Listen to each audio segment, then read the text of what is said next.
Tumagilid ang isang SUV matapos masalpok na ambulansya sa Quezon City kaninang madaling araw. 3 ang sugatan.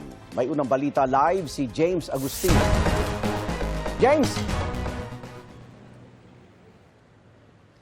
Nagtamo ng mga sugat ang 3 sakay ng ambulansya matapos nitong masalpok ang isang SUV. Dito po yan sa intersection ng Quezon Avenue at D. Tuason Street kanina madaling araw. Walang gaanong sasakyan na dumaraan sa intersection ng Quezon Avenue at D. Tuason Street sa Quezon City mag-alas 2 na madaling araw kanina. Masdan ng isang SUV na galing sa D. Tuason Street.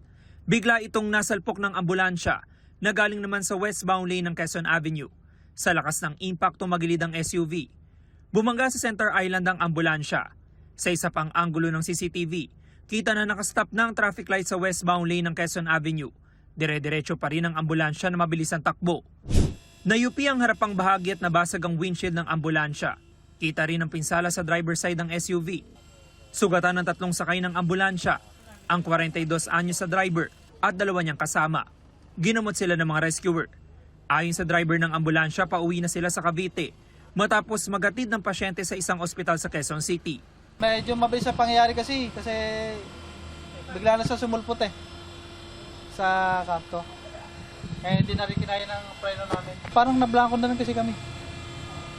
Hindi naman napasin yung kung naka-stop ba o nakago. Hindi naman nasugatan na mag-asawang senior citizen na sakay ng tumagilid ng SUV. Papunta na silang trabaho sa Cubao na mangyari ang aksidente. Hindi siya nakasirena. Hindi ko in-expect na dire-diretso siya. Sa tuli niya, tumatakbo siguro siya ng, sabihin natin, 60. Binangga niya kami nang hindi namin inaasahan. Kasi stop siya.